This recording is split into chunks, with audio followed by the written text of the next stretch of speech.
बेटा चैप्टर 2 पढ़ने वाले आज हम class 11 basic terms of accounting. Basic terms of accounting हमारे पास आज हम स्टार्ट करेंगे कि अकाउंटिंग करने के लिए हम बेसिक टर्म्स को यूज करते हैं। चैप्टर बहुत छोटा है लेकिन इसको हम लोग डिटेल में पढ़ेंगे, एक एक सिंगल वर्ड्स को।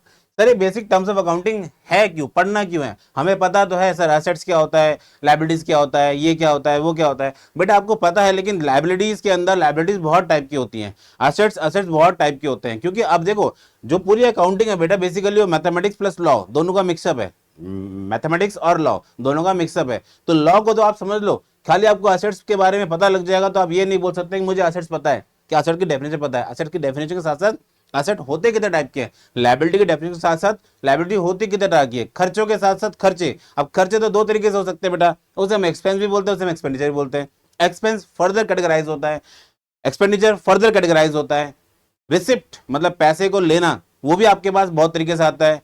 बिजनेस जो कमाता है उसे हम क्या बोलते हैं, बिजनेस जो खर्च करता है उसे हम क्या बोलते हैं, प्रॉफिट। प्रॉफिट बहुत टाइप के होते हैं, ठीक है। जो हम सामान बेचते हैं, जो हम सामान बेच रहे हैं, गुड्स एंड सर्विसेज, उसे हम लोग क्या कहते हैं। ये सारी की सारी बेसिक टर्म्स बेटा चैप्टर 2 के अंदर कवर होंगी। चैप्टर 2 हमें पढ़ना है basic accounting terms, basic accounting terms. Start करते हैं हम लोग, पहले चैप्टर का ओवरव्यू लेते हैं। नंबर 1 फर्स्ट बेटा हमारे पास है एंटिटी। क्या है बेटा? एंटिटी। एंटिटी क्या है इसके बारे में समझते हैं। सेकंड आता है बेटा बिजनेस ट्रांजैक्शंस, उसके बारे में समझेंगे। फिर आता है आपका कैपिटल, फिर आता है ड्राइंग्स, फिर आपके अकाउंट के बारे में बताया जाएगा, फिर आपको लायबिलिटीज के बारे में बताया जाएगा, फिर आपके एसेट्स होते क्या है बेटा उनके बारे में। जैसे कि आप यहीं पे देख पा रहे हो एसेट्स बहुत तरीके से कैटेगराइज है, ये फर्दर हम लोग आगे चल के पढ़ते हैं बेटा।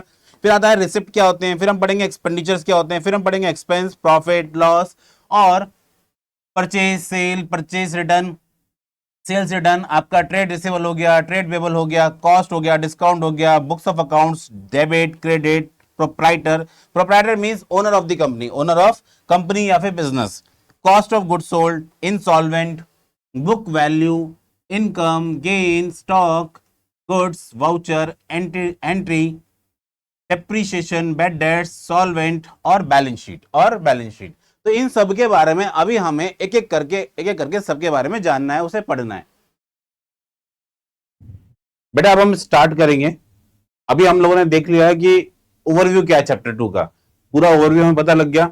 अब उसमें पहली टर्म आपके पास आती है बच्चे, वो है आपके पास एंटिटी। हम कैसे बोलते हैं, हम लोग एंटिटी को बोलते हैं। एंटिटी क्या चीज है, अब हमें पढ़ना है entity. What is entity? Entity का मतलब होता है कि कोई भी एक ऐसी चीज जिसके बिहाफ पे, जिसकी आइडेंटिटी को हम लोग यूज करेंगे फॉर ट्रांजेक्शन, फॉर ट्रांजेक्शन। जैसे कि अगर मैंने सामान खरीदा है, मैंने सामान किसी शॉप से परचेज किया, खरीदा है बेटा, तो मेरा नाम वहां पे रिकॉर्ड होगा। ओके, अगर मान के चलिए किसी कंपनी ने सामान परचेज किया है तो उसका नाम रिकॉर्ड होगा। अगर मान लो हमने किसी कंपनी को सोल्ड किया है, किसी बिजनेस को सोल्ड किया, उसका नाम यूज होगा। वो नाम क्या है? वो नाम उसी को बोलते हैं हम एंटिटी। क्योंकि देखो वो इंडिविजुअल तो है नहीं, वो कौन है बेटा? वो एक कंपनी है, वो एक बिजनेस है। लेकिन हम लोग यहां मान के चलते हैं जिन जिन के बिहाफ पे जो इकोनॉमिक ट्रांजेक्शंस कर रहे हैं वो हमारे लिए एंटिटी कहलाते हैं। वो हमारे लिए क्या कहलाते हैं बच्चे? एंटिटी बोलते हैं उनको हम लोग। जैसे कि एग्जांपल के लिए पहले हम इसकी पहले मीनिंग को समझ लेते हैं बच्चे, ठीक है। मीनिंग आते हैं हम लोग, an entity refers to any economic unit. Any economic unit, कोई भी इकोनॉमिक यूनिट जो इकोनॉमिक एक्टिविटी कर रही है, जो इकोनॉमिक एक्टिविटी कर रही है। इकोनॉमिक यूनिट जो इकोनॉमिक एक्टिविटी कर रही है। इकोनॉमिक यूनिट क्या होती है बच्चे? जो प्रॉफिट्स के लिए काम करती है, जो बिजनेस में इनकम के लिए काम करती है, जिनको प्रॉफिट चाहिए बेटा। इकोनॉमिक यूनिट्स जो इकोनॉमिक है और साथ में इकोनॉमिक एक्टिविटी कर रही है। ये कौन हो सकता है बच्चे? या तो एक पर्सन हो सकता है, एक ग्रुप हो सकता है पर्सन का, एक ऑर्गेनाइजेशन हो सकती है जैसे company, business etcetera. Involve buying and selling and producing and providing services, जो इन सारी एक्टिविटीज के अंदर इंगेज्ड है। जो सारी की सारी बेटा जो बिजनेसेस हैं वो इन सब एक्टिविटीज के अंदर इंगेज है। जैसे कि buying and selling, import export अगर कोई कंपनी कर रही है तो वो एंटिटी है। कोई कंपनी अगर कोई चीज का प्रोडक्शन कर रही है तो भी एंटिटी है। कोई सर्विसेज दे रही है तो भी एंटिटी है। सर्विस देने में हम बोल सकते हैं एयरटेल, वोडाफोन। अगर हम बात करते हैं प्रोड्यूसिंग के अंदर, आप लोग एमडीएच को ले सकते हो, आप इसमें आईटीसी को ले सकते हो। जो जो कंपनियां देश के अंदर प्रोडक्शन कर रही हैं उन सभी को हम लोग क्या बोलेंगे? एंटिटीज, चाहे वो कोई भी कंपनी हो। अब आपको ये तो नहीं पता कि एयरटेल का मालिक कौन है, लेकिन ये पता कि एयरटेल क्या है। आपको ये पता है एयरटेल क्या है। वोडाफोन का मालिक हमें नहीं पता, लेकिन इतना पता है कि हाँ ये एक एंटिटी है। ऐसे और भी कंपनीज हैं बेटा, और अगर मैं बात करूं इंडिविजुअल के बारे में, मैं बात करता हूं अमिताभ बच्चन के बारे में। अमिताभ बच्चन क्या एक एंटिटी है, लेकिन उनकी कंपनी क्या है, उनका बिजनेस क्या है, हमें नहीं पता। हम बात करते बेटा शाहरुख खान के बारे में। शाहरुख खान के मतलब आइडेंटिटी अपनी खुद की है, उनकी अपनी खुद की आइडेंटिटी है, लेकिन उनका बिजनेस क्या है हमें नहीं पता इसके बारे में। ठीक है, बायजूस, बायजूस के बारे में हमें पता है कि हाँ बायजूस एक कंपनी थी, उसका मालिक कौन है हमें नहीं पता। ऐसी और भी कंपनियां हो सकती हैं, आप उसमें जोमेटो को ले सकते हो, टाटा को ले सकते हो, कोई भी कंपनी है। तो हम लोग इनके नाम को जानते हैं, इनकी कंपनियों को जानते हैं, इनके मालिक को नहीं जानते बेटा हम लोग। तो यहाँ पे ये जो जितनी भी आपके मैंने कंपनियों के नाम बोले वो सभी हमारे लिए क्या है, एंटिटीज कहलाएंगे। क्या कहलाएंगे बच्चे, एंटिटीज। जैसे कि एग्जाम्पल दे रखा है यहाँ पे, पहली आइडेंटिटी का एग्जाम्पल दे रखा है रिलायंस इंडस्ट्रीज, दूसरा दे रखा है बजाज ऑटो, तीसरा है मारुति सुजुकी, फिर है टिस्को। टिस्को किसका है, टाटा ग्रुप का है बेटा। टाटा ग्रुप के मालिक कौन है आप सबको पता है बेटा। अब हम बात करते हैं business entity. Business entity is legally recognize enterprise form to conduct business activity, जो बिजनेस की एक्टिविटीज को परफॉर्म करने के लिए बनाई गई है, जो परफॉर्म करने के बिजनेस एक्टिविटीज को परफॉर्म करने के लिए बनाई गई है। जैसे कि इट इंक्लूड सोल प्रोप्राइटरशिप, जिसमें एक मालिक होगा। पूरी 11th क्लास आपकी सोल प्रोप्राइटरशिप पे चल रही है। क्लास 12th में जब आप आओगे तो पार्टनरशिप के बारे में पढ़ोगे, कंपनीज के बारे में पढ़ोगे, कॉर्पोरेटिव सोसाइटीज होगी, गवर्नमेंट अंडरटेकिंग, जितने पीएसयूज होते हैं उन सबको हम लोग गवर्नमेंट अंडरटेकिंग बोलते हैं। ये सभी क्या है, ये सभी आइडेंटिटीज हैं। ये सभी क्या है, ये आइडेंटिटी, सॉरी, ये सभी तो बेटा क्या एंटिटीज हैं। ये सभी जितनी भी नाम मैंने यहां बताया बेटा, ये सभी इकोनॉमिक एक्टिविटी कर रहे हैं, तो इन सबको हम बोलते हैं एंटिटीज। क्या बोलते हैं बच्चे, एंटिटी। अब हम बात करते हैं आगे आगे, जैसे कि example,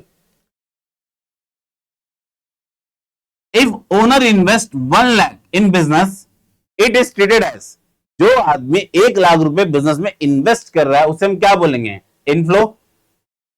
N inflow of capital for business, a liability of business towards the owner. ठीक है, मैं बात करता हूं बेटा यहां पे accounting, important in accounting. Identity को हम लोग, सॉरी फिर से अगेन मैंने आइडेंटिटी वर्ड बोला।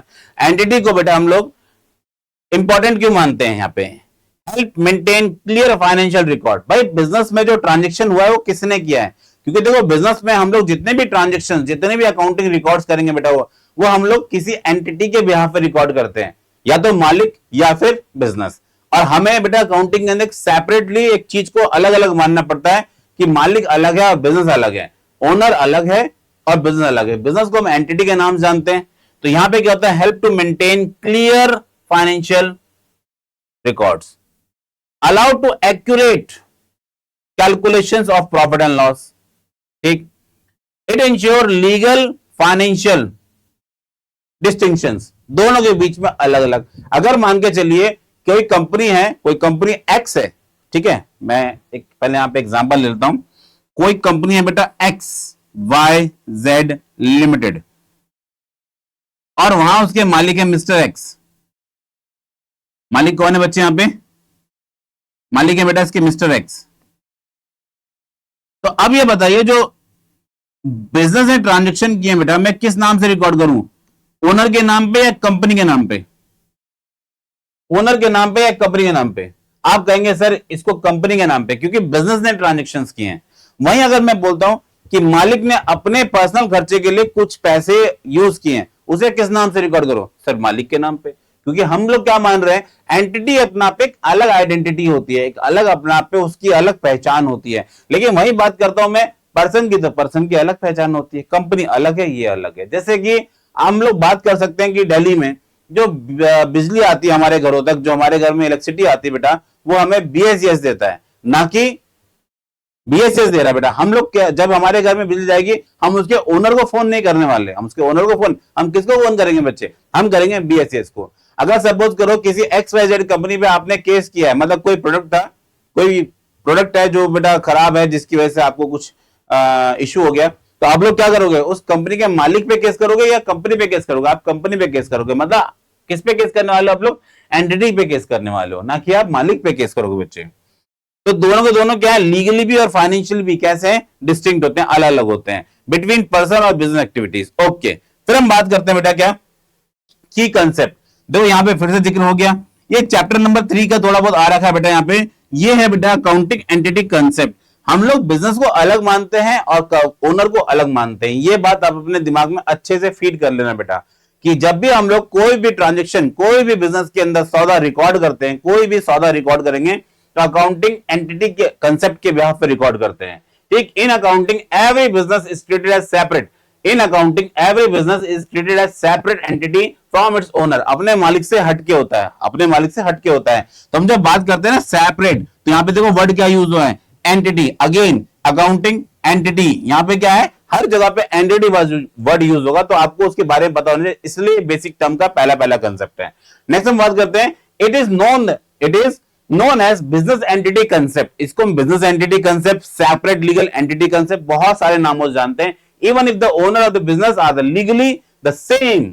ठीक है, कभी कभार ऐसा भी होगा, ये ध्यान रखना, बड़ी इंपॉर्टेंट बात बोली यहां पे, कभी कभार ऐसा भी होगा कि हम लोग ओनर को और बिजनेस को आर लीगली सेम होगा, पर अकाउंटिंग वाइज तो अलग अलग होंगे।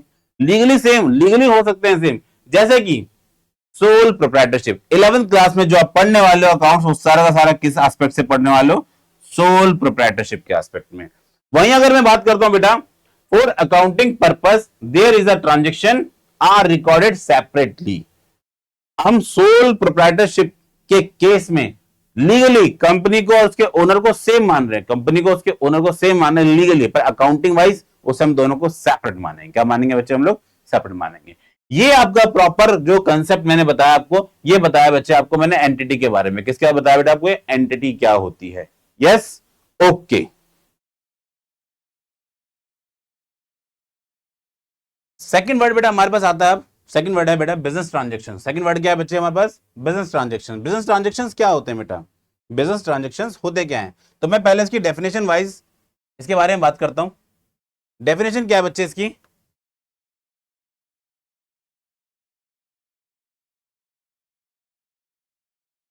डेफिनेशन में ध्यान देना बच्चे। फाइनेंशियल इवेंट, इसको हम लोग कैसे डिनोट कर रहे हैं, फाइनेंशियल इवेंट और एग्रीमेंट।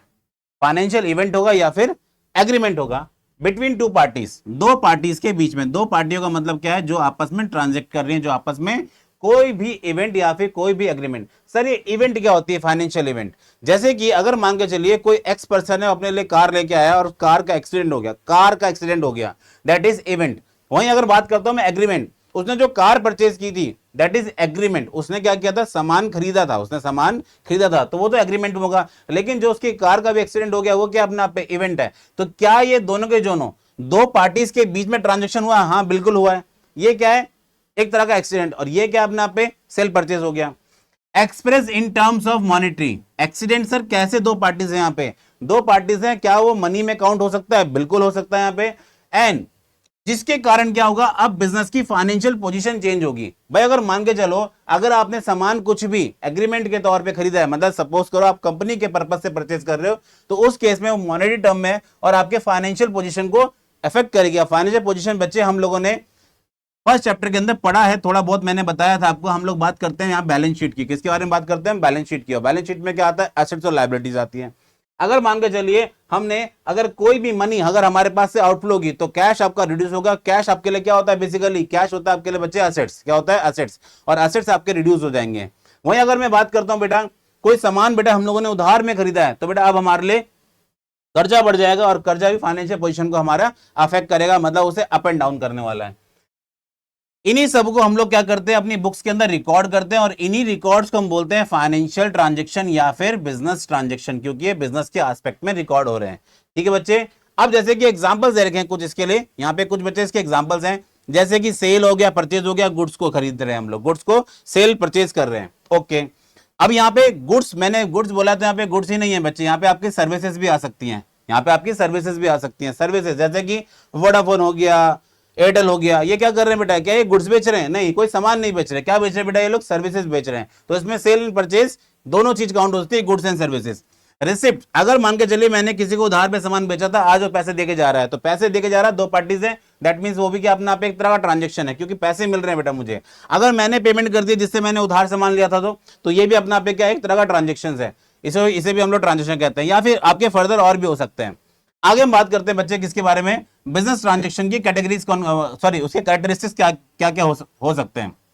नंबर वन, फर्स्ट आता है बेटा, इसमें हमेशा मॉनेटरी मतलब ये मनी वर्थ होगा, मतलब इसके अंदर money and money is worth, दोनों चीज इसके अंदर काउंट हो सकती हैं। कोई जरूरी नहीं कि वो मनी में ही हो, क्या पता मनी के इक्विवेलेंट हो, मनी के इक्विवेलेंट हो तो भी बिजनेस ट्रांजैक्शन है। सपोज करो किसी एक्स कंपनी पे कोई केस है, अब वो जो केस लगा हुआ है बेटा, अभी तो केस आया ही आया है, अभी तो केस हुआ है, कोई जरूरी कंपनी उसके लिए पे करे, क्या पता ना पे करे, लेकिन क्या वो बिजनेस के लिए ट्रांजेक्शन बन सकता है? बिल्कुल बन सकता है। तो मनी वर्थ उसके अंदर है, कुछ ना कुछ वैल्यू तो है बेटा उसके अंदर भी। Next, it involve the exchange of goods and services, goods and services को हम लोग इसमें क्या करते हैं? ट्रांसफर करते हैं।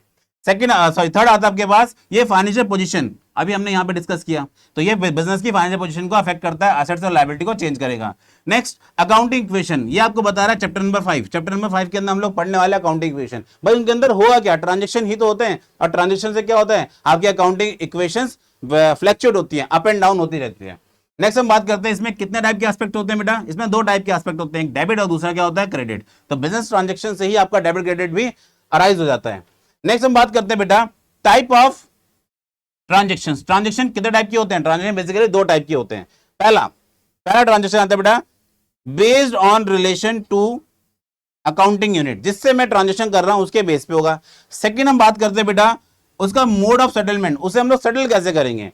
अगर मैं पार्टीज के नाम पे रिकॉर्ड करूं तो पार्टी दो टाइप की हो सकती हैं, एक आपकी एक्सटर्नल पार्टी हो सकती है और एक बच्चे आपकी हो सकती है इंटरनल पार्टी। एक हो सकती है आपकी एक्सटर्नल पार्टी और एक हो सकती है आपकी इंटरनल पार्टी। एक्सटर्नल पार्टी के लिए क्या होगा बेटा कि हम बिजनेस को छोड़ के बाहर वाले लोगों से ट्रांजेक्शन कर रहे हैं, जैसे कि goods sold to Z, goods sold to Z, Z को हमने सामान बेचा, उसका बिजनेस से कोरिलेशन नहीं है, वो बाहर की पार्टी है, इसको हम बोलते हैं एक्सटर्नल ट्रांजेक्शंस। नेक्स्ट आता है बेटा आपके पास इंटरनल ट्रांजेक्शन, इंटरनल ट्रांजेक्शन जो कंपनी के अंदर ही होंगे, जो कंपनी के अंदर ही होंगे।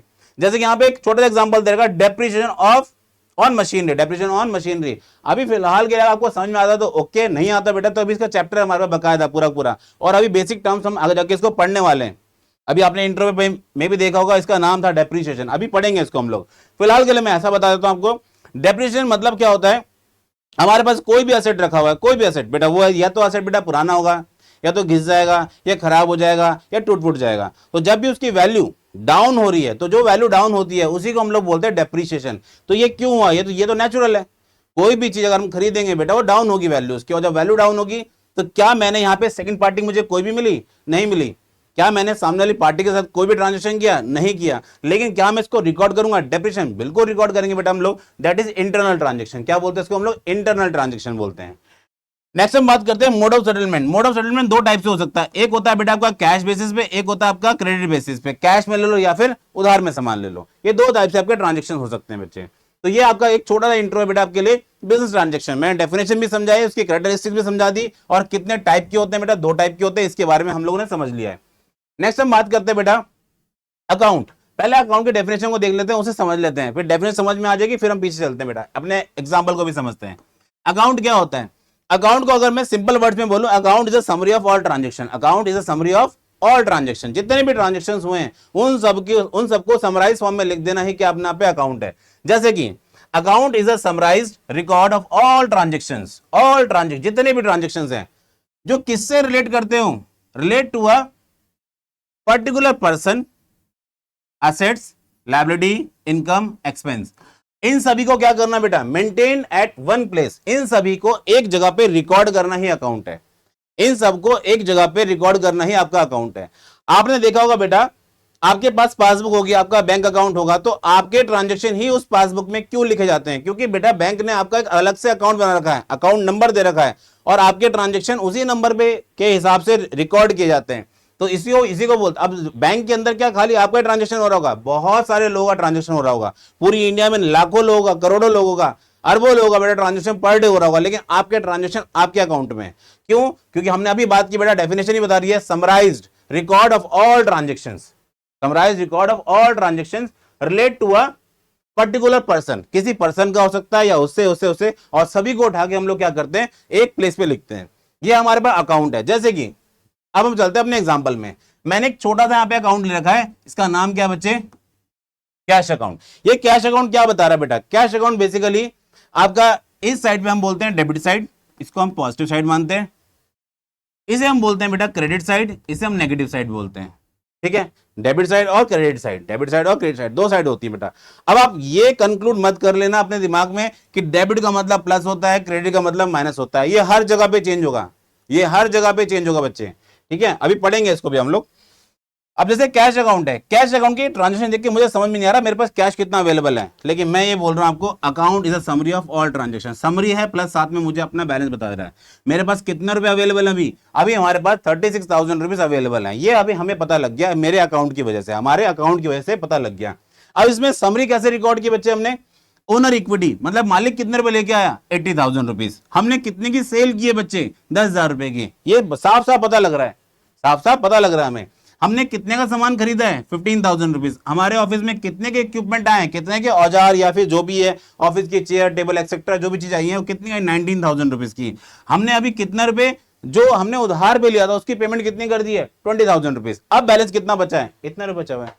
अब ये तो चीज बेटा हम लोग मैनुअली भी रिकॉर्ड कर सकते थे ऐसे करके, लेकिन नहीं, अकाउंट क्या करता है, उसको इस टाइप से बता देता है। और यही तो हमें पढ़ना है बेटा, अब यही तो हमें पढ़ना है। अब यही तो डबल एंट्री है, यही तो डबल एंट्री सिस्टम है। अगर ऐसे ही रिकॉर्ड करना होता फिर डबल एंट्री पढ़ने की हमें आवश्यकता क्या, फिर तो सिंगल एंट्री पढ़ लेते हैं बेटा। तो इन सब चीजों को फिर तो हम सिंगल एंट्री में पढ़ सकते हैं, पर सिंगल एंट्री नहीं, हमें पढ़ना डबल एंट्री सिस्टम। क्या पढ़ना बच्चे हमें, डबल एंट्री सिस्टम। डेफिनेशन के अंदर आते हैं बेटा दोबारा से। अब इसके की पॉइंट्स क्या है, इस डेफिनेशन के की पॉइंट्स ध्यान देना बेटा। नंबर 1, रिकॉर्ड ऑल ट्रांजेक्शन, जितने भी ट्रांजेक्शन सबके सब रिकॉर्ड होंगे, स्पेसिफिक हेड, एक हेड के अंदर। दूसरी बात, इसमें अमाउंट पता लग जाता है, अफेक्ट पता लग जाता है उसका, एंड डायरेक्शन पता जाती है, डेबिट साइड जाएगा या फिर क्रेडिट साइड जाएगा। ये एसेट्स को बढ़ाएगा घटाएगा, हमारी फाइनेंशियल पोजीशन को कैसे अफेक्ट करने वाला है। Next, it help to understand the financial status of that head. इसका फाइनेंशियल स्टेटस पता लग जाता है एक हेड के अंदर हमें, कि भाई ये हमारे पास कितनी वैल्यू का है। नेक्स्ट, ये हमारे लेजर्स में मेंटेन होता है। जैसे कि आपको बेटा अकाउंटिंग का प्रोसेस जब बताया था हमने, अकाउंटिंग प्रोसेस, तो उसमें आपको मैंने एक वर्ड बताया था, सबसे पहले हुआ ट्रांजैक्शन। सबसे पहले क्या होगा बच्चे, ट्रांजैक्शन। ट्रांजैक्शन के बाद क्या होंगे, जर्नल। जर्नल के बाद क्या होगा, लेजर। लेजर के बाद क्या होगा, ट्रायल बैलेंस। फिर उसके बाद क्या होगा, फाइनेंशियल स्टेटमेंट्स बनती हैं। तो यहाँ पे देखो आपका जो ये वाला पोर्शन है इसके बारे में बात कर रहे हैं। ये है आपका लेजर, ये है आपका लेजर्स में बेसिकली बनता क्या है, लेजर्स में बहुत सारे अकाउंट बनते हैं, बहुत सारे अकाउंट बनते हैं। तो यही बात उसने यहाँ पे इंडिकेट की है, मेंटेन इन लेजर्स बुक्स। ये कहाँ बनते हैं बेटा, ये लेजर्स बुक्स के अंदर बनते हैं। ठीक, अब जैसे इसके लिए छोटा सा एग्जांपल दिया उसने बच्चे हमें, कैश अकाउंट बना रहे हैं हम लोग, तो कैश अकाउंट के अंदर कौन कौन सी बातें इंक्लूड होती हैं जो अभी हमने डिस्कस की हैं। पहला, पैसे का मिलना, पैसे का देना, और एट दी एंड हमारे पास बैलेंस कितना रहेगा इसके बारे में हम लोग पता कर सकते हैं। मेरी बात यहां तक क्लियर है बेटा। ये सेकंड आपका हो गया पॉइंट, सॉरी थर्ड पॉइंट है। फर्स्ट हमने एंटिटी पढ़ा, सेकंड बिजनेस ट्रांजैक्शन, थर्ड हम पढ़ लिया बेटा अकाउंट्स। नेक्स्ट हम बात करते हैं कैपिटल। कैपिटल क्या होती है बेटा, बिजनेस की कैपिटल क्या है, व्हाट इज कैपिटल। अभी जैसे मैं बात करता हूं बेटा यहां पे कि हमारे पास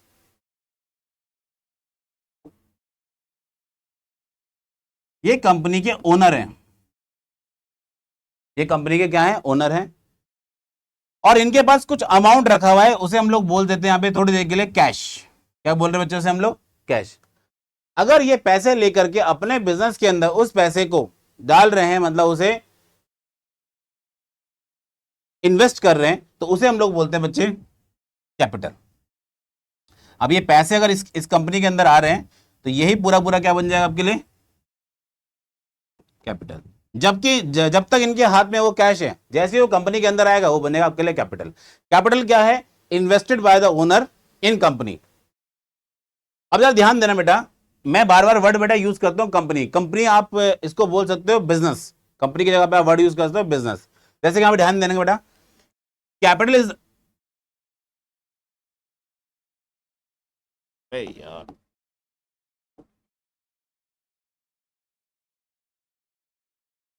capital is the amount invested by the proprietor. Capital क्या है, amount invested by the proprietor. Proprietor का मतलब बेटा यहां पे क्या है, प्रोप्राइटर मींस है owner of company, owner of business, owner of business, इसको हम बोलते हैं ओनर। दूसरा, क्या ओनर ही होता है कंपनी में, नहीं, कभी कभार क्या होता है सोल प्रोप्राइटरशिप। जो हम पढ़ रहे हैं बेटा वो हम पढ़ रहे हैं फिलहाल के लिए, जो अकाउंटिंग हम लोग 11वीं क्लास में पढ़ते हैं वो पढ़ते हैं सोल प्रोप्राइटरशिप। सिंगल मालिक होगा, सोल मतलब एक, प्रोप्राइटर मतलब मालिक, एक ही मालिक होगा इसके अंदर, तो प्रोप्राइटरशिप पढ़ रहे हैं बेटा हम लोग। सेकंड हम पढ़ने वाले बेटा, जो सेकंड वर्ड है यहाँ पे, अगर मान के चलिए एक की जगह पे 4 मालिक हैं, 5 मालिक है, 6 मालिक है, दैट इज पार्टनरशिप। तो पार्टनरशिप में हर एक आदमी को क्या कहते हैं, पार्टनर कहते हैं। फिर हम बात करते हैं तीसरा, कंपनी। कंपनी क्या होती है बेटा, कंपनी जिसके अंदर बहुत सारे लोग मिलकर पैसा लगाते हैं, बहुत सारे लोग मिलकर पैसा लगाते हैं, बहुत सारे होते हैं उसके अंदर, तो उनमें से हर एक बंदे को बोलते हैं हम शेयर होल्डर। क्या बोलते हैं बच्चे, उसे हम बोलते हैं शेयर होल्डर। ये सब के सब, चाहे वो प्रोप्राइटर हो, चाहे वो पार्टनर हो, चाहे वो शेयर होल्डर हो, इनटू अ बिजनेस, जिन सब ने मिलकर के बिजनेस में पैसा क्या किया है बच्चे, इन्वेस्ट किया। जिन सब ने मिलकर बिजनेस में क्या पैसा इन्वेस्ट किया है, इसे हम लोग क्या बोलते हैं, कैपिटल। क्या बोलते हैं इसे हम लोग, कैपिटल बोलते हैं। अब ये जो कैपिटल है, it represent owners claim, owner का क्लेम दिखाते हैं ऑन द बिजनेस। बिजनेस में कितना उन्होंने क्लेम कर सकते हैं, एक ओनर कितना क्लेम कर सकता है कंपनी से या फिर बिजनेस से, तो ये बात बताता है हमें कैपिटल। ठीक है, अब हम बात करते हैं बेटा इसके बारे में कि ये कितना टाइप की इसकी फॉर्म हो सकती है। पहला नंबर 1 आता है बेटा, इसकी फॉर्म वो मनी में हो सकती है। किसमें हो सकती है बच्चे, मनी में हो सकती है, मतलब अमाउंट में होगी। सेकंड हम बात करते हैं बेटा क्या, asset with monetary values. Assets with monetary value. Assets with monetary value का मतलब यहाँ पे कंपनी ओनर, जरूरी नहीं बेटा कैश ही लेके अपने घर से, क्या पता स्टॉक ले आए, क्या पता वो मशीनरी ले आए अपने साथ। क्या स्टॉक में कोई मॉनेटरी वैल्यू होगी, बिल्कुल होती है। मशीन में बिल्कुल होती है। जिन जिन चीजों के अंदर मॉनेटरी वैल्यू होगी वो सब आपके लिए कहलाएंगे assets with monetary value, assets with monetary value. Next हम बात करते हैं की पॉइंट्स। अब की पॉइंट कौन कौन से बच्चे हमारे पास, की पॉइंट कौन कौन से जो कैपिटल के बारे में हमें जानना है। कैपिटल को बेसिकली बोला जाता है liability of the business, liability of the business to the owner, जो ओनर को पे करनी है कल को। ये तो बात डेफिनेशन में भी क्लेम कर रखी है। It represent the owners claim on business. Owner का जो क्लेम है वो हम इसको एक तरह से लायबिलिटी भी मानते हैं। ठीक, जैसे हमने बात की थी बैलेंस शीट, बैलेंस शीट में इसको लायबिलिटी साइड में ही हम लोग शो करते हैं बच्चे। नेक्स्ट हम बात करते हैं ये कब बढ़ेगी और कब घटेगी। तो उसके बढ़ने के लिए पीछे क्या है बेटा, अगर आपने पैसा और बिजनेस के अंदर इन्वेस्ट कर दिया। सेकंड, अगर आपकी कंपनी को प्रॉफिट हो रहा है तो, आपके बिजनेस को प्रॉफिट हो रहा है तो। कब घटेगा, या तो मालिक पैसे निकाले, इसको हम ड्राइंग बोलते हैं। दूसरा लॉस, अगर जैसे फायदा हुआ तो प्लस हुआ था, लॉस होगा तो माइनस होगा बच्चे। ठीक, अब हम बात करते हैं कंपनी के बारे में। कंपनी के केस में कैपिटल कैसे बेटा, capital is the contributed bye share holder. हमने बात की अभी, शेयर होल्डर पैसा डालेंगे कंपनी के अंदर, उसी को हम कैपिटल बोलते हैं। और जो ये पैसा होगा पूरा पूरा, इसी को डिवाइड करते हैं किसमें हम लोग, शेयर्स में। क्योंकि शेयर होल्डर होगा तो उसने क्या चीज होल्ड कर रखी होगी, शेयर्स कंपनी के होल्ड कर रखे होंगे, शेयर्स कंपनी के होल्ड कर रखे होंगे। मेरी बात यहां तक क्लियर बच्चे, यस सर, ओके। आगे चलते हैं हम लोग। अब हम बात करते हैं बेटा ड्राइंग्स के बारे में। किसके बारे में बात कर रहे हैं हम लोग, ड्राइंग्स के बारे में। ड्राइंग क्या होती है बेटा कंपनी की, ड्राइंग मतलब होता है, पहले तो यहां पे ध्यान देना, इन फेसेस को मैच कर लेना, दोनों फेस सेम है। ये फिलहाल के लिए जो ये पर्सन है अभी बिजनेस के अंदर है, ये बिजनेस के अंदर है, ठीक है। तो इसके पास जो भी पैसा रखा होगा, जो मालिक का होगा खुद का, उसे हम बोलते हैं कैपिटल।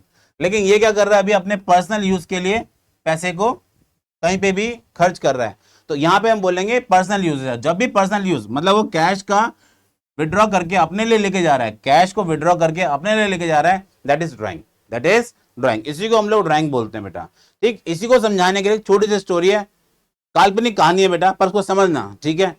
एक आदमी है जिसका नाम है ए, ये ओनर है, ये कंपनी का क्या है बच्चे, ये कंपनी का ओनर है। कंपनी का क्या है, ये ओनर है, ये कंपनी का ओनर है। इसके अकाउंटेंट है बेटा मिस्टर बी, इसके अकाउंटेंट है मिस्टर बी, ठीक है। अब जो ओनर है वो क्या करते हैं, अपनी कंपनी में जाते हैं, अपने बिजनेस में जाते हैं, फैक्ट्री में जाते हैं, और जाते हैं अपनी फैक्ट्री का इंस्पेक्शन करते हैं, और साथ ही साथ क्या करते हैं, वहां से कोई सामान उठाया, कोई सामान उठाया और उठा के लेके अपने घर, वो अपने घर ले जाते हैं। चाहे वो गुड्स हो, गुड्स मतलब जिस चीज का हम लोग बिजनेस कर रहे हैं, चाहे वो कैश हो, दोनों में से अगर कोई भी अमाउंट वो अपने घर ले जाता है, ये भी मॉनेटरी वैल्यू में होगा। ये तो बेटा मनी, तो कैश तो मनी ही होती है। ये मनी मॉनेटरी टर्म में कुछ भी अगर मालिक अपने घर लेके जा रहा है, तो अकाउंटेंट क्या उसको पहले रिकॉर्ड करता था, अकाउंटेंट उसको रिकॉर्ड नहीं कर रहा है। हमारे एग्जांपल में जो हम कहानी सुना रहे हैं उसमें अकाउंटेंट उसको रिकॉर्ड नहीं कर रहा है। तो क्या होगा बेटा आगे चल के, इस कंपनी को घाटा आएगा। अब जो ए है, जब वो ईयर एंड होता है, जब आपका ईयर एंड होगा, फिर उस समय बनेंगे फाइनेंशियल्स, और फाइनेंशियल्स में क्या आएगा, प्योर लॉस आएगा। अब जो ये मालिक है, जो ए जो ओनर है, वो बी को चार्ट लगाएगा कि भाई हमारी कंपनी में घाटा हुआ, आप क्या रिकॉर्ड कर रहे हो, आप कौन से ट्रांजेक्शन आप रिकॉर्ड कर रहे हो, और आपने जो ट्रांजेक्शन रिकॉर्ड किए वो गलत रिकॉर्ड किए हैं वगैरह वगैरह, जो भी उसको बोलना है उसको सुनाएगा। अभी अकाउंटेंट अपने मालिक को कैसे उसके मुंह पे बोल दे कि भाई सामान तो मैक्सिमम आप ही लेके चले जाते हो अपने घर, तो ये बात को समझाने के लिए वो उसको कैसे एक्सप्रेस करेगा, तो उसे एक वर्ड ध्यान में आता है अकाउंटेंट को कि भाई हम ऐसा करता हूं, मैं आज से इसे एक स्पेसिफिक नाम से लिखता हूं, जो ये लेके जाएगा अपने घर में, इसको मैं क्या करूंगा आज से अपने फाइनेंशियल्स में रिकॉर्ड करूंगा। किस नाम से? मैं रिकॉर्ड करूंगा इसको ड्राइंग के नाम पे। किस नाम से? ड्राइंग के नाम पे। और नेक्स्ट ईयर इस अकाउंटेंट ने यही किया, इसने क्या किया, जो ये गुड्स की मॉनेटरी वैल्यू है, कैश की मॉनेटरी, कैश तो खैर अपने आप में मॉनेटरी वैल्यू में होता है, इन दोनों को हमने रिकॉर्ड किया मॉनेटरी वैल्यू में, दैट इज ड्राइंग। और फिर ये ड्राइंग आगे से आगे चल के फिर रिकॉर्ड होनी स्टार्ट हो गई। फिर क्या हुआ, जब साल का दोबारा से ईयर एंड होगा, अगेन ईयर एंड होगा, अब मालिक दोबारा पूछेगा भाई लॉस हो रहा है, तो अब ये अकाउंटेंट उसे क्लेम कर सकता है कि सर ये लॉस नहीं हो रहा, ये आपने ड्राइंग की है। और ड्राइंग से क्या होता है, बिजनेस को ही लॉस होते हैं बेटा, बिजनेस को ही लॉस होंगे, क्योंकि कैश तो क्या है, चला गया बाहर हमारे पास से। ओनर ने अपना अपना जो जो कैपिटल उसने बिजनेस में इन्वेस्ट की थी, वो तो धीरे धीरे करके उसे विड्रॉ करके ले गया अपने घर। ठीक है, इसके ऊपर अभी आपने पीछे भी सुना ही होगा, एक कहानी रियल में कहानी हुई थी। एक कंपनी के ओनर थे वो, मतलब बोल सकते हैं प्रमोटर या फिर फाउंडर बोल सकते हो साहब। उन्होंने यही किया अपने पर्सनल बेनिफिट्स के लिए, बहुत सारा कंपनी का पैसा अपने पर्सनल बेनिफिट्स के लिए मेडिक्लेम किया, बाहर घूमे, वाइफ का खर्चा, पेरेंट्स का खर्चा, अपना खर्चा, फ्लाइट करके, मतलब फ्लाइट से वो लोग बाहर गए, कहीं भी जा रहे, घूम रहे, फिर रहे, इलाज करा रहे हैं, वो सारा का सारा कंपनी को ऊपर डाल दिया। अब कंपनी के ऊपर डाल रहे हो तो भाई वो कहां से माइनस होना चाहिए, वो कैपिटल से माइनस हुआ, पर कैपिटल से माइनस नहीं हो रहा था, उसे बिजनेस का खर्चा बता रहे थे। वो क्या कर रहे थे बच्चे, बिजनेस का खर्चा, लेकिन ऐसा नहीं होता है। फिर वही वाली बात आ गई, अकाउंटेंट को ध्यान था मेरे को किस नाम से रिकॉर्ड करने, ड्राइंग के नाम पे, उसने सारे खर्चे ड्राइंग के नाम पे रिकॉर्ड कर लिए। लेकिन गलती से क्या हुआ, जो पर्सन के बारे में मैं बात कर रहा हूं वो भी एक तरह के अकाउंटेंट है, उनको भी सब चीज पता है। अब वो अपने अकाउंटेंट को झाड़ने लग गए, और अकाउंटेंट बेटा नॉर्मल नहीं था, वो था चार्टर्ड अकाउंटेंट। उसने केस ठोक दिया, उसने कंपनी पे ही केस ठोक दिया कि ये मेरी प्रैक्टिसेस पे सवाल उठा रहे हैं। और फिर इस बात का बवाल बना, और इस तरह का बवाल बना कि वो मीडिया तक में आ गया, और फिर अभी जो भी है अब वो कंपनी से बाहर है बंदा। ठीक है, नाम नहीं ले रहा बेटा मैं उसका, बस आप लोग समझ गए होंगे, समझदार को इशारा काफी। अब हम बात करते हैं डेफिनेशन की, अब हम बात करते हैं डेफिनेशन की। डेफिनेशन क्या है बच्चे, ड्राइंग। तो ड्राइंग क्या बताती है, drawing refers to the amount of money and goods. मैंने स्टार्टिंग में बात की, या तो आप क्या करो बेटा पैसे लेके जाओ, या फिर आप क्या करोगे वहां से गुड्स लेके जाओगे, जो भी आप मैन्युफैक्चर करते हो वो वाला गुड्स आप लेके जाओगे।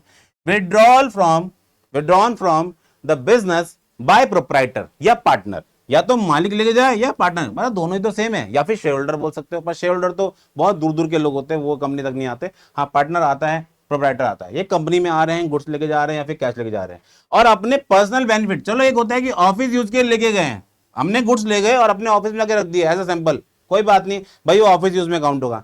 लेकिन उसने सामान लिया और अपने घर ले गया सीधा सीधा, तो ऐसे सिनेरियो के अंदर हम बोलेंगे कि उसने पर्सनल यूज के लिए सामान लिया है, तो उसे हम किस नाम से रिकॉर्ड करेंगे, उसे हम ड्राइंग के नाम पे रिकॉर्ड करेंगे। अगर उसने पैसे निकाले और अपने घर में ले गया खर्च करने के लिए, तो ये भी क्या अपने आप पे ड्राइंग्स के अंदर काउंट होगा।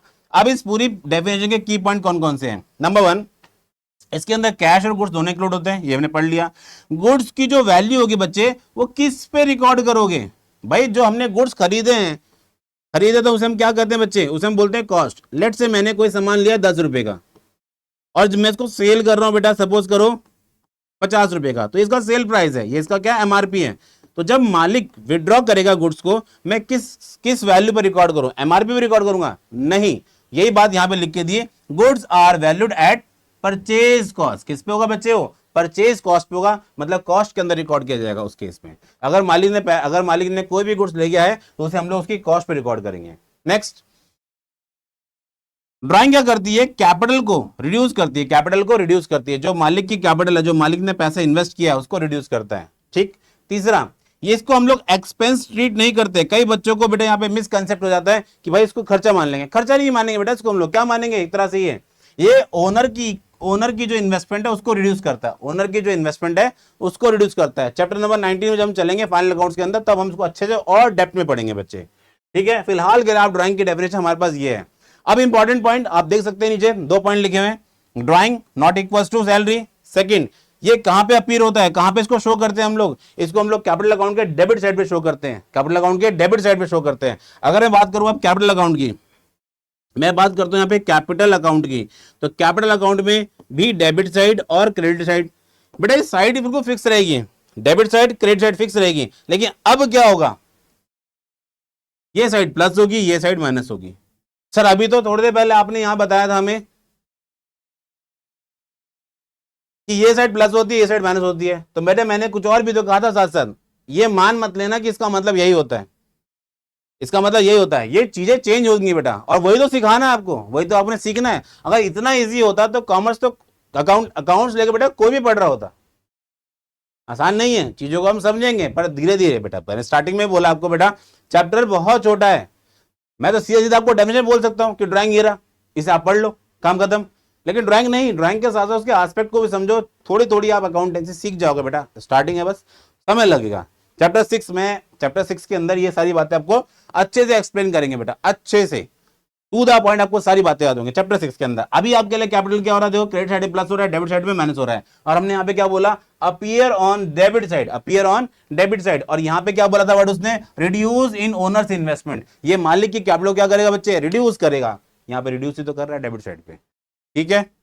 ये आपके लिए है बेटा ड्राइंग्स, ये बच्चा आपके लिए क्या है, ड्राइंग्स, ओके ठीक है।